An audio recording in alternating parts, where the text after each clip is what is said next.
Any other pros or cons on your mind that you want to go over? One thing that some people may not know is that for kids who are born between January 1st, 2025 and December 31st, 2028, they can also receive a one-time $1,000 contribution. Free $1,000. Hey, if the government's offering your kid free money, typically I'm going to say, like, take it. Yeah. But teach their own.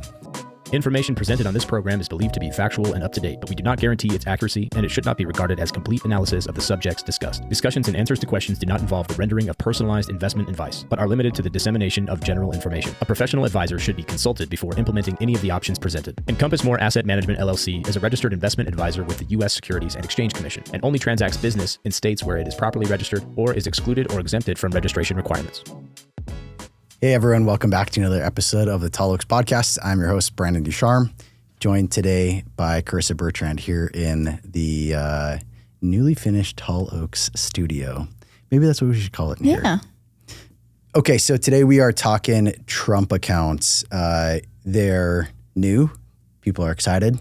Mm-hmm. They're also wondering what the heck is going on because like any new government program that gets rolled out, a lot of ambiguity around it and, what's the deal? How do I participate? What are the implications, pros, cons? So today we're going to cover what are they? What's the program? Pros and cons, and then kind of some strategy potential around it. Yeah. Which I always tend to think is like the most important part is the strategy at the end. So I can start with what they are kind of and who they're for. So the Trump accounts became legal on July 4th, 2026, so just barely this month. The eligibility is for all U.S. children under 18 years old with a valid Social Security number.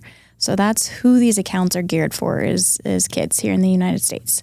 So these are an account that are for your children that you can put some money into that becomes essentially a retirement account, like an IRA for them. Right. So we're going to talk about some of the differences between a traditional IRA and these Trump accounts and kind of explain some of those nuances there. If you want the most basic explanation and you want to be able to just turn this podcast off and be done with it, the tax treatment is largely like a non-tax deductible, right? So your contribution is not a tax deduction in most cases here. Traditional IRA for your kid. Or grandkid, or whoever, which means that money is just tax deferred as it continues to grow. Yep. And then they don't pay taxes on that money until they take it out later. So you put $5,000 in over the next 4 or 5 years, it turns to $8,000. The kid turns 18 and they go pull it out. Okay. When they turn 18, the account will turn into a traditional Roth IRA. Yep. Or sorry, not traditional Roth IRA, just a traditional IRA. We wish it did. Yeah. Well, and what's a traditional Roth IRA doesn't exist. Okay, a traditional IRA. So listen, the $5,000 you put in would come out, no tax, no tax because it wasn't tax deferred. The $3,000 becomes taxable income.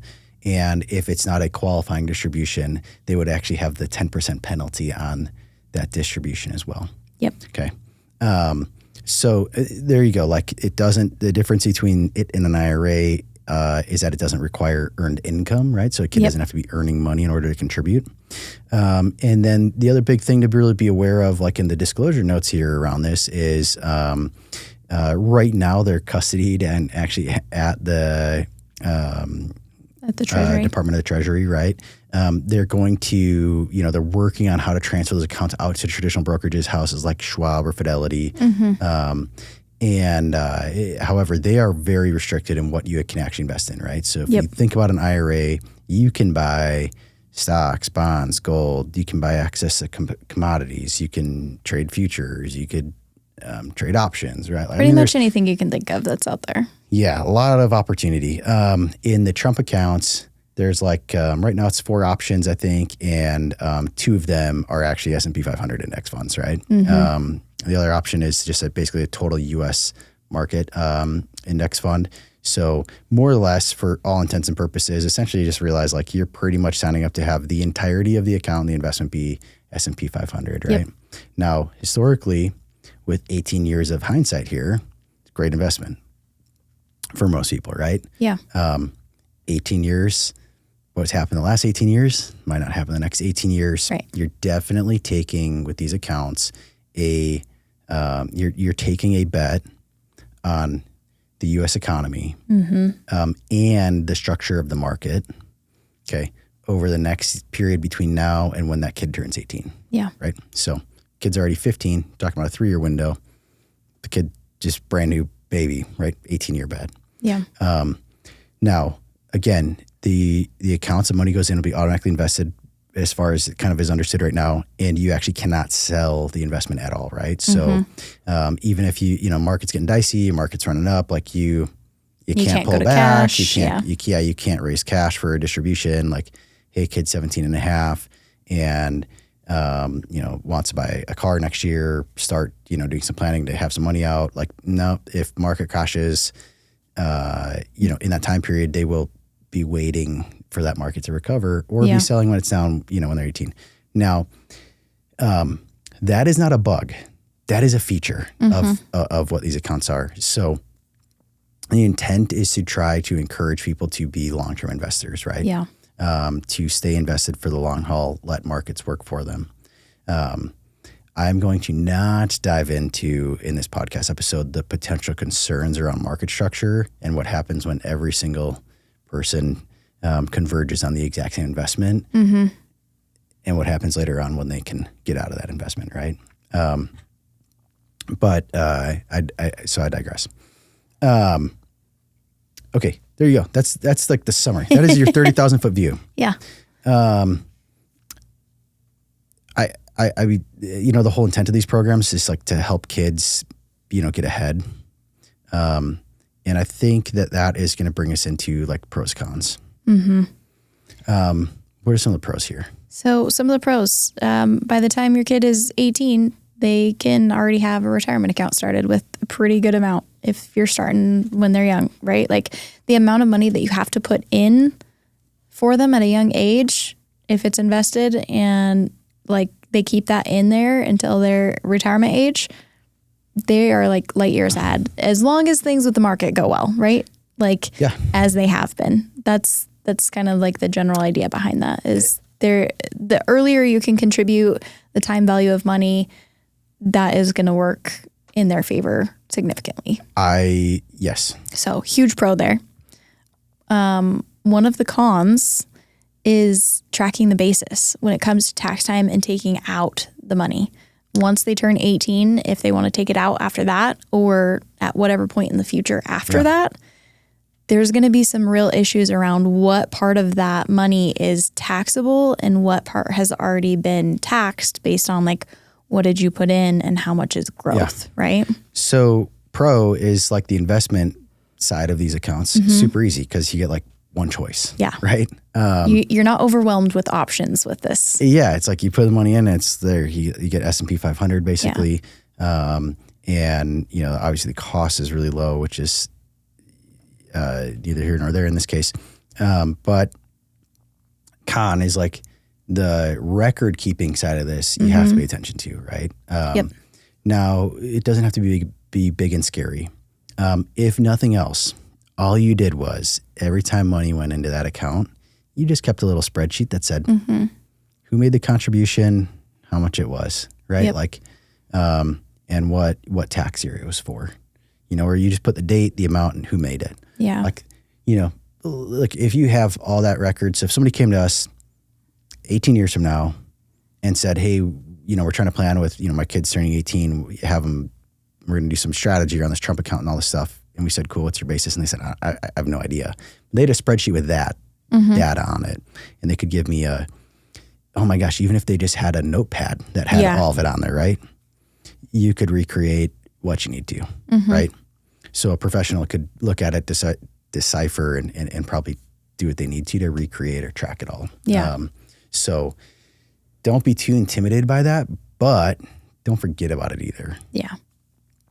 And it looks like, based on what I could find, because again, this is brand new, so there's still a lot of ambiguity around some of this stuff. But based on what I could find, it looks like there are going to be some annual reporting requirements stating like what was contributed into the account each year. So there could be more to come on that. I'm not sure how they're going to handle all of the reporting on that. The IRS guidance currently also says that there's going to be some reporting on who made the contributions, right? And so, again, logistically, what does that look like exactly? It's like, I don't know yet, but it's not because I don't know. It's because no one really knows. Yeah. They got to kind of figure it out as they go. So. Yeah. We should get more guidance, but that's just to say, like, whether you have to provide somebody's name or full social or their birthday or I don't know, right? Yeah.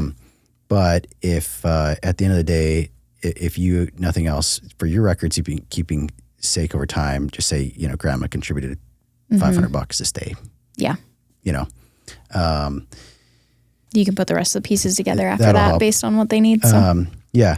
My assumption slightly to a certain degree here is that like your tax preparers will be pretty up to speed by the time tax season rolls around to know what needs to be reported or how to report that, right? Hopefully. Just like with IRAs on an 80, on an 8707 with a regular IRA, they're generally up to speed. Yeah. Generally, on how that gets handled. Yeah. So tax preparers probably have the guidance. Okay. All right. So any other pros or cons based from those? I think there's some really key ones. Okay. So pro from an estate planning perspective is it gets out of your gross estate, right? Oh yeah. And your probate estate, right? So if you're trying to give money to the next generation, right, whether it be kids or grandkids, the contribution amount is less than your annual gift exemption, and again, it gets money off of out of your estate, right? So if you're trying to set up a multi-generational, gifting program like during your lifetime, it's a really interesting way to do it. That's long been one of the big benefits of 529 plans and how, wealthier families have utilized that to a more advantageous way than, Main Street generally has, right? Main Street generally has thought about always as the 529 is like, hey, we put $50 away every Friday, try to save for Johnny's college. And, by the time he goes to school, we've got, $20,000 in there, or $50,000 or whatever. Meanwhile, ultra wealthy families are dumping tens of thousands of dollars, and it's a way to just get the money out of their gross, their gross estate or estate planning purposes, right? So it's just a totally different tool depending on the dynamic. Trump accounts are going to somewhat fall into that category. So for your, really high net worth people that are trying to gift money that way, interesting benefit. And it's really important. With that though, and here's why, just a quick reminder, the account is in the name of the kid. Okay.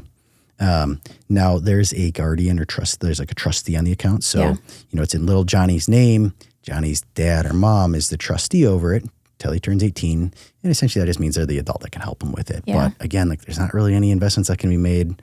There's not a whole lot of lift, So, but that's a parent that would, help get money into the account potentially. They're the ones that could, talk to the IRS about it, or the custodian, whoever's got it. They're the ones that make sure that the tax, compliance is taken care of, all the rest. Okay. What's the con that comes with being in the kid's name? At 18, that account is legally theirs. And there is not a dang thing you can do to keep an 18-year-old kid from that money. Yep. It does not matter how crappy the tax consequences will be. It does not matter how horrific the decision is. It doesn't matter what their life circumstances are or their current decision-making pattern in life. The day they turn 18, they can call up the custodian and say, cash me out, send me a big fat check. Yeah. And you will have to watch that happen if you are, the person that was the trustee over that. Yeah. So listen, pros and cons, right? So pros can be super effective tools. A con is, and this is my big concern with these accounts, if you do not take the time to train a kid when they are a preteen and teenager years specifically on how money works, right? On good financial decision making, build a trust with them that like they can talk to you about money, that money's something to be talked about, not to be shied away from, right? Yeah. If you work with a financial advisor, get your kid introduced to the financial advisor. See if there's a growing number of firms hire younger people that their sole job is to work with the next generation and kind of, so like in younger terms on more modern things on the get going planning stuff, right? Engage those kind of people, right? Get your kid engaged or the grandkid engaged with those kind of people. I jokingly say, like, I once upon a time was an 18-year-old boy, and listen, it's like at 18, if you have an account that's $10,000, $15,000, like, it's going to suck if they pull it out all out, right? Like, but maybe they're pulling it out to pay for school or some other worthwhile cause. However, if you've had people, funding up these accounts, $5,000 a year, it's growing, market's doing well, like all this kind of stuff. You could have an account that's, in the hundreds of thousands of dollars potentially. For sure, tens of thousands, potentially hundreds of thousands. Yeah. That's a lot of money to have access to on your 18th birthday that no one can prevent you from getting, right? Remember, if money's in a trust, you can put controls on the trust. There's levers of control with different strategies. This one has no lever of control the day the kid turns 18. Not my favorite. But, pros come with cons. Yep. It's not a bug. It's a feature. It was built in by design. So, it turns to an IRA at the kid's 18th birthday. Any other pros or cons on your mind that you want to go over? I think that's a good amount. One thing that some people may not know is that for kids who are born between January 1st, 2025 and December 31st, 2028, they can also receive a one-time $1,000 contribution from the Federal Reserve. Free $1,000. So, I mean, even if you don't have money to put into it for your kid that's, newly born, from January 1st, 2025 to December 31st, 2028 to come, you can still put $1,000 in there from the Federal Reserve and have something started for them. So, I mean, that's cool. It's something. Hey, if the government's offering your kid free money, typically I'm going to say, like, take it. Yeah. But teach their own. Okay. Let's talk some strategy around this. Okay. So where does, like, Trump accounts fit? Where do they get used? Right. One of the things we probably want to think about is, like, what can you pull money out of an IRA for early on? So qualifying distributions from an IRA let's remember, before they're 18, no money can come out of the account. Right. No exceptions. Zero exceptions. Once they're 18, it's a traditional IRA. You can get a qualifying distribution for, like, buying your first house. So you can take like $10,000 out, and at least today that's what the rule is. So potentially, like, some down payment assistance on a home, disability, and there's a couple other provisions for, like, hardship withdrawals, right? So there's a way to potentially access the money early in adulthood to maybe help you get a leg up in certain ways, right? I think one of the most compelling things to consider is Roth conversions, right? So you end up with an account that is, $50,000, $60,000, $80,000 for a kid. Now, remember, you have to pair this with the coaching piece, right? Yes, this is going to be very important. Because you can't do it for the kid. The kid's got to be involved. They can, go work, do whatever they're doing in life, go to school. I don't think anyone's going to point the finger at me for sound too crazy that most 18-year-olds don't make a lot of money. Yeah. Right? It's probably before they start making the majority of the money that they'll make in their life. Yeah, they still get tax. They still get their standard deduction, right? What's a standard deduction in 2026? 17,000? Close to it, yeah.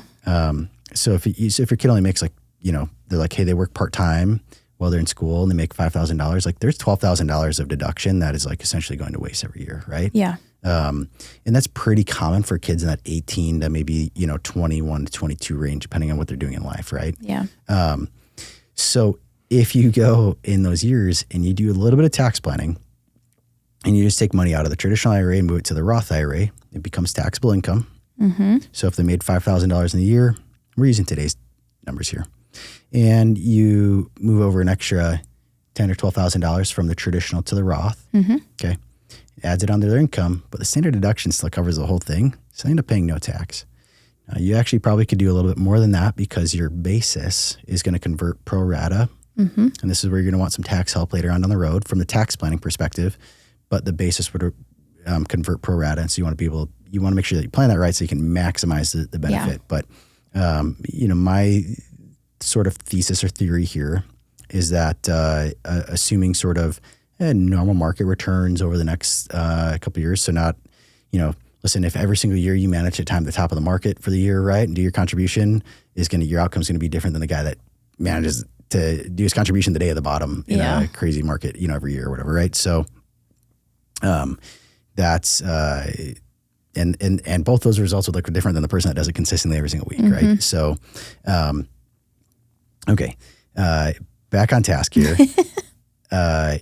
You can potentially help a kid early on convert a lot of money into Roth IRA. Now, when it's converted, it becomes basis. Yes. After 5 years, they can take so some of it's already basis. It's going to all become basis as you convert it. After 5 years per conversion, they can take all of that basis out. Yep. Penalty free. Yep. Right. So if in early adulthood, 18, if you kind of think about time phasing out adulthood, 18 to 21, 22, you do the Roth conversions. As they get into their 20s or later on, now they have a bigger safety net to potentially fall back on as they are establishing a family, buying a house, trying to transition out of school and into careers, whatever. Yeah. Now, you don't want to pull money out of these accounts, right? You don't want to pull money out of a Roth IRA. Right. But if you have to, you can. And it's not going to mess with your taxes so much. Yeah. And stuff comes up in those years, right? So you now have flexibility, right? There's some financial flexibility you're building in. Now, in an ideal world, if they don't have to touch it at all and you just keep invested, getting modest returns, that money's growing tax-free, okay? So the big benefit here is actually as they get into adulthood, maybe you're not giving them money, right? Like you're not continuing to gift. Maybe you are, but and so you say, well, great, I set them with a retirement account, but they could get their own retirement account over the years. It's like, yes, what you're helping them with is all of those contributions that people normally have to build into their own cash flow to save for and say, okay, I have to put money away so that I can make it to retirement someday. They will not have to have that same burden, right? So you're actually freeing up their cash flow and allowing them to live a different kind of lifestyle, actually their entire life, potentially, without losing sight of retirement someday. Yeah. Okay. Now, I've run some numbers, and they probably still have to do some supplementing, depending on how things go. But we'll see. If I, of course, now that I close out of my phone and pull it down, I ran a quick just time value money calculation, right? Just to illustrate Trump accounts. Yeah. And so here's the scenario, right? Okay. Kid's 5 years old. Annual contribution, put $5,000 in the account. 10% growth rate. Okay. It's been the historical S&P growth rate. Asterisk, always a bunch of risk. Yeah. Big drawdowns in between, right? All the rest. Okay. Inflation rate, I model 4%. Okay. Okay. I think we're in a secularly high inflation environment. Now, I have talked about this a lot of times. Not hyperinflation, not Weimar Republic. Yeah. Not money printer is insane, and prices double every month. I think 4 is a very, right? Very reasonable number to put in here. It's just higher, right? It's a higher inflationary environment. So it puts your inflation adjusted rate of return at 5.77. So now what that means is, look, all the numbers are going to talk forward now. We're talking future potential returns, but we're going to talk just in today's dollars. So that way the concept doesn't get abstract. Because sometimes people will say, they'll have these kind of conversations. What they do is they say, if you put away, this money for your kid and, I see this all the time in the IUL, the dirty IUL videos. And then your kid will be a millionaire. And it's okay, yeah, wow, 80 years from now, my kid will be a millionaire. It's and that'll buy you a Honda Civic. I don't okay, right? So instead of trying to pull the wool over people's eyes on, big numbers. We're just going to inflation adjust it. So we talk about today's purchasing power. Okay. So if 5 years old, just to recap, 5 years old, $5,000 entry contribution, 10% rate of return, 4% inflation. The future value at 18 with those assumptions, it would be $93,000 in today's dollars. Just 13 years. Yeah. Okay. Look, not bad. And probably there's plenty of kids that'll do that. So if you think about though, like if your kid was 18 today, first it off, has $93,000. $93,000. Happy birthday, right? Yeah. However, if you can pull it off, right? If you have that relationship with your kids, if you have the people around you, you have the team around you, you have you're really focused on the conversations. Your kids are responsible, right? You're doing all those right things. And you say, hey, don't just leave it there. We're going to Roth convert it. We're going to leave it there till you're 65. Okay. Now, hey, big assumption here is you can Roth convert it without taxes, and or if there's taxes, mom and dad's helping out pay the taxes, right? So we're not going to take any of the money in order to pay additional taxes, right? Okay. And we just say, hey, same assumptions throughout adult life, right? Which is like, okay, 10% rate of return through retirement.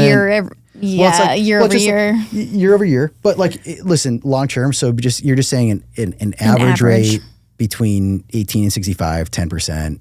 Inflation again at 4%. And the inflation cycle actually, in my opinion, probably comes back down a little bit on the backside of that. So I think the numbers are pretty reasonable. Just a little bit. But, you know, how crazy do you ever want to get? Okay, so, excuse me. So you end up with a future value at retirement at 65, just over $1 million. Okay, today's dollars. In today's dollars. In today's dollars. Okay, so if you put the money away for your kid, like what I want to illustrate is like, if you're trying to put together your own retirement today and you said, hey, I have $1 million in Roth, right? If like you've got a lot of Main Street people that I think would resonate if you said, hey, your home's paid off, you have $1 million you can access tax-free, right? That's like liquid, and the investments can adjust or change according to your income needs or your risk capacity, right? All this kind of stuff. So you don't have debt, and you have $1 million in Roth, and you have like, you know what? Like, let's say you even have half the Social Security benefit that somebody would have today, right? Like you're generally probably looking pretty good. You know what I mean? And they may still have like the employer, like 401ks and things that they had throughout their life, right? Like you haven't included that at all yet either. No. I mean, they're looking pretty good. Yeah. And I would hope or suspect that if you get a kid to get through that Roth conversion period and they hang on and they do all the right things, they probably end up with some kind of job, and you just say, yeah, hey, just, do the 401k match, right? Like just keep it, like you might as well, right? Yeah. They probably end up with like a great retirement. They probably end up with the capacity to, help their kids in a meaningful way, right? Like the whole point of these Trump accounts is to potentially try to get the ball rolling for the next generation. And while a lot of these things have been available to people and they just don't plan around it, I think like there's some other options that we haven't talked about that maybe we should cover really fast. Like the idea is being able to take an idea, which is I want to help to set up the next generation, and then give them an avenue to do it, right? So it's a tool to potentially look at if that's your intent. Yeah. Right. Go ahead. I was going to say one of the other pieces that, as far as the strategy of what we've kind of talked about and want to talk about on here, is for business owners. So that's another piece that when you're looking at the strategy for yourself and for your kids, if you're a self-employed business owner, there's some potential pretty big benefits here where right now the contributions, just like for an individual to put a contribution into these accounts, is not tax deductible.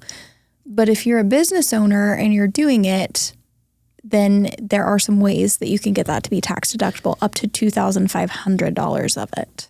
Super big nuances around that. So listen, if you're going to run the strategy, work with a qualified tax professional, right?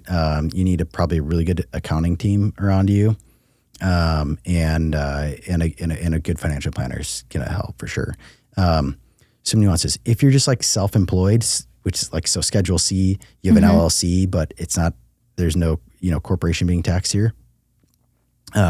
Then you're not going to be eligible for this, right? As of right now, you have to run payroll in order to qualify. Yep. Okay. So even if you're one of the people out there that's doing, you have an S corp, so you're filing a 1120S, S corp return, but you're doing a like Schedule C in lieu of W-2 type deal to file your self-employment taxes. Yeah. That's probably going to disqualify you there, right? From being able to do this. Yeah. But you can do $2,500 per employee. Okay. So this is like, if you're the business owner, you're also the employee, you can elect to contribute $2,500 to your kids' Trump accounts, right? Yep. That becomes a deduction on the business, and is not realized as income to the employee or the child. Now, it does not become basis in the account either. So when you do those Roth conversions later on, it's going to become taxable. However, it's going to be taxable to the kid that's 18 years old instead of, mom and dad that are in their 40s, peak earning years or whatever. Yeah. Right? So that's your opportunity set. There's some real logistical kind of landmines to be aware of that can really throw a wrench in it. The biggest one I'm going to call out, though, is like you got to be running an actual payroll. Yes. So S corp elections, C corp, partnerships that are filing returns. Now, a husband and wife, or two spouses, are business partners, both employees. You could do $2,500 per, right?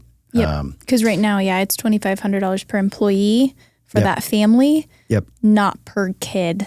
Yep. So that's one of the other call outs there too. So if you're running the W-2 and payroll for them, like if you have your kids working for you and they are on payroll, they're getting a W-2. You could potentially run it $2,500 per kid. Yeah. That's working as an employee. So there's going to be pros and cons to that of whether it makes sense to do it or not. So definitely something to talk to your tax professional about. I would say it depends how aggressive you're trying to get on your long-term planning. If you look, there's a number of things that you want to consider, right? So I always come back to levers of control. I think is one of the biggest ones on generational planning. However, 529s or covered LESAs are not a bad tool, but use them, targetedly, right? Yeah.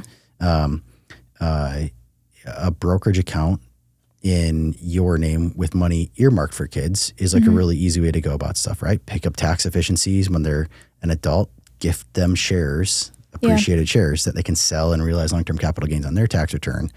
But you own the asset, so you do it at your discretion when you think they're ready, when they're doing something that, aligns with your family values. It's the easiest. It's generally the one that I lean for the most, right? Then there's been, hey, my kids are working in the business, or my kid got a job, so they're going to open a Roth IRA. I'm going to give them the money to make sure that Roth IRA gets funded. Hey, that avoids having to Roth convert anything. Now, this Trump account could be layered on top of all of those other strategies, right? So it's just an additional tool, and you have to figure out what mix you're going to do. And oftentimes it's relevant to the amount of resources, right? If you have $200 a year to give kids, you don't want to probably go do a 529 for $50, a Trump account for $50, a brokerage account for $50, and a Roth IRA for $50, right? Yeah.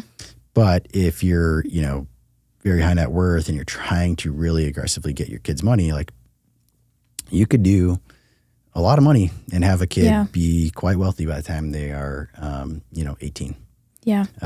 So you have to figure out, again, what are the things you're looking for? What are the outcomes you're looking for when they're, 18 to 25 years old? What's the intent of everything that you're doing? And then you have to just pick the accounts and the strategies that are going to align with your values, your risk appetite, right? Again, we talk about sometimes, risk and investments being risk of loss. If your kid blows it at 18, that's a lot of loss, Potentially, there's risk there. Now, again, if your appetite is I trust my kid, hey, I'm going to teach them the values. And I've worked with clients that are hey, you know what? I want to do that because I want to give them a chance to blow it up at 18, because if they do, then I know that this other hundreds of thousands of dollars coming their way in early adulthood, we got to rein back immediately. Yeah. And they won't get it, but they won't know about that, but we're going to give them something to test. Yeah. Right. That's okay too. Again, part of your strategy. Definitely. So build the strategy out. Yeah. So these are just another tool that you can utilize depending on what works best for you, for your family, for your values, for your goals. But I think it's a pretty cool tool that's available. I think it's going to give some additional options to people that maybe didn't have some other options before. I'm excited that it's getting people excited about the conversation. I don't think it's the greatest tool. I think there's pros and cons. Yeah. Right. Like to everything. But I think just if it's what gets you excited about having the conversation and doing the plan and being more intentional about with what you're doing, even if you land on a different strategy, right, or a combination of ideas, then it's done a net positive for everything, right? So I'll hold back all my commentary on market structure and passive investing for a different time, but that's that. Yeah. So hopefully now you feel like you know a little something about Trump accounts. Trump accounts, and for those that don't like the man, 530As. There you go. But people will probably not know what you're talking about if you say that. Anyways, okay. Thanks everyone for joining us. If you have questions, comments, concerns, jokes, hate mail, insults, throw them in the comments. Like, subscribe, all the rest. Come find us, hunt us down, toss your questions at us. We'd love to answer them on the podcast. Any guests you want to have us, you think we should have on, or types of guests, let us know. We love interacting with you guys, getting the suggestions and feedback, and just being able to provide the content that you guys are most interested in. So see you guys out there.